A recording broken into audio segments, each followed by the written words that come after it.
Hi everyone, this is Priya Chauhan and I'm back with a new segment of Let's Learn English with News Headlines. Here I'll take few headlines and we'll see how many interesting useful words are used in it. As we know, my dear, newspaper is solid medium, perfect medium to improve English. So here we'll develop newspaper reading skill. Okay, one thing, we'll learn the meaning of those tough new words given in the headlines and the use of those words in the sentences, as well as I'll give you some very small short sentences using these words, examples which you can use in everyday conversation. So in news headline से जो मैं अभी आपको describe करने जा रही हूँ, आप वर्ड्स, उनके मीनिंग सीखेंगे, उन वर्ड्स को यूज करके सेंटेंसेस सीखेंगे और उन सेंटेंसेस को आप अपनी एवरीडे कॉन्वर्सेशन में किस तरह से यूज कर सकते हैं ये भी सीखेंगे. तो ये सेगमेंट, टुडे सेगमेंट आपकी इंग्लिश पर ऑल अराउंड वर्क करेगा. You will improve your spoken English. You will be able to give it a smart touch and you will treasure your vocabulary. You will improve your reading and writing skills. So need not to go anywhere. Be with me till the end of video. We're gonna learn a lot. Okay, so let's get started.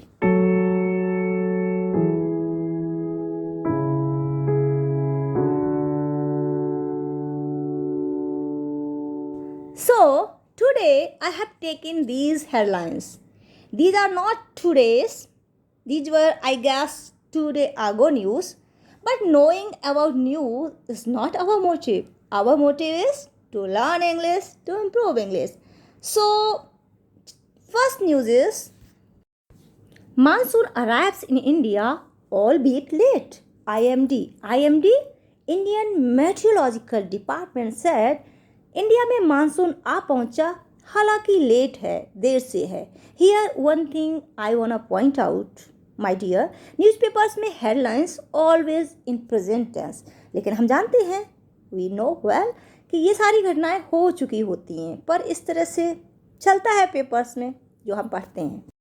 Next, allopathic profession not so fragile. SC high court ने कहा allopathic profession इतना कमज़ोर नहीं है कि किसी का भी रिमार्क उसको अफेक्ट करे. रिसेंटली हमने सुना बाबा रामदेव ने कुछ एलोपैथिक के बारे में बोला जिससे काफ़ी हाइप क्रिएट हुआ. उस पर हाई कोर्ट ने अपना व्यू दिया है. Next headline is onus of ceasefire lies on पाक.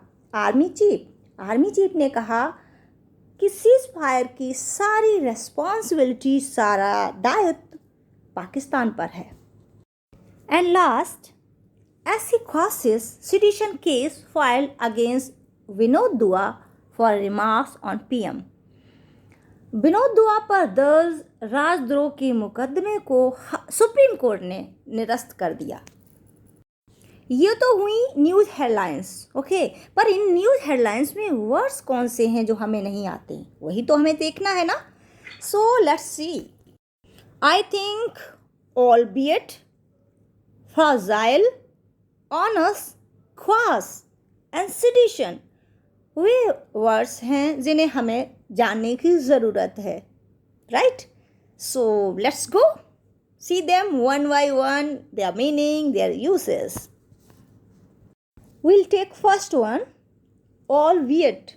Albeit means होता है although, even though. हिंदी में हालांकि, यद्यपि. We can take example like he finally agreed to come, albeit unwillingly. वो आने को तैयार तो हो गया, यद्यपि अनिच्छा से.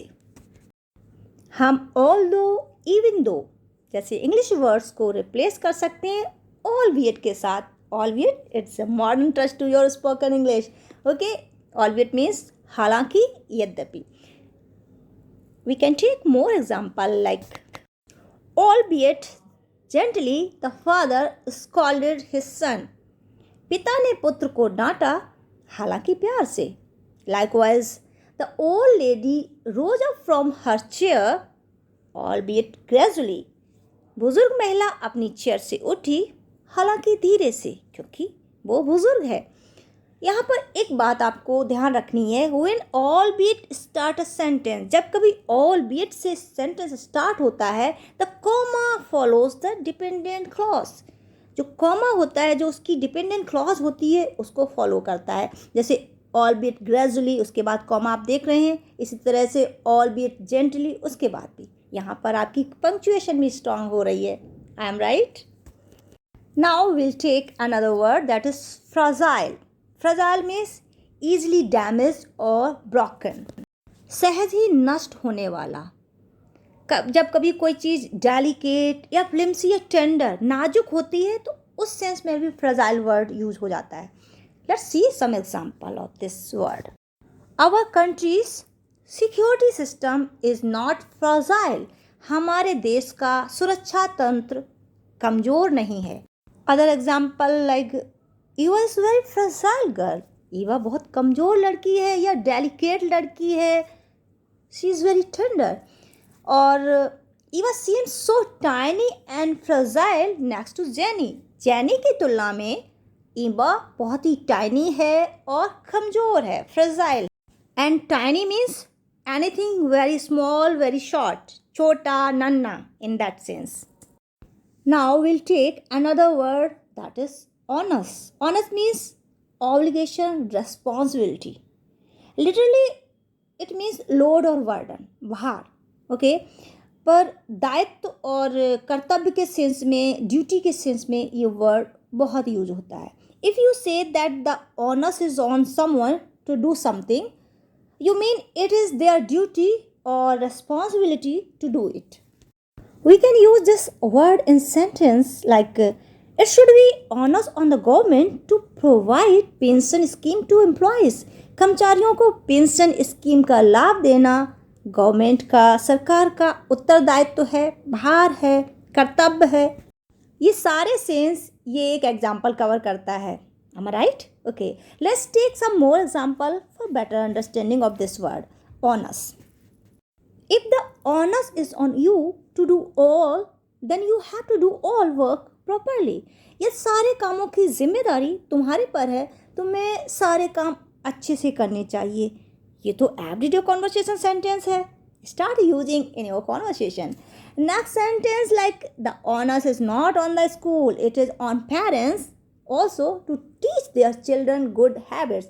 बच्चों को अच्छी आदतें सिखाने की जिम्मेदारी केवल स्कूल की नहीं है, पेरेंट्स की भी है. It is very true and I hope you all are eye to eye with me in this context. Okay, next word is quash and sedition. First try to understand word quash. Quash means to put down or suppress. यहाँ पर suppress की English गलत है, double P होना चाहिए. Okay, correct it.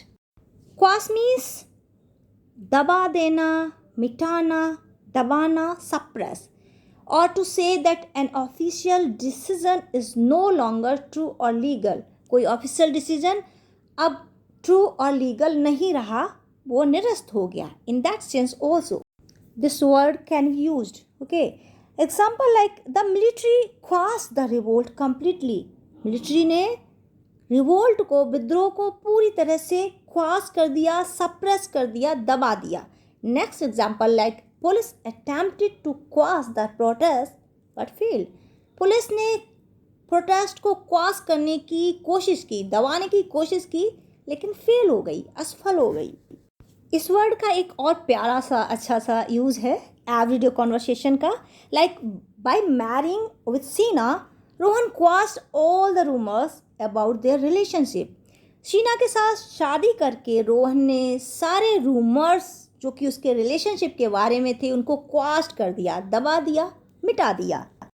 I think it is a good use for casual conversation, right?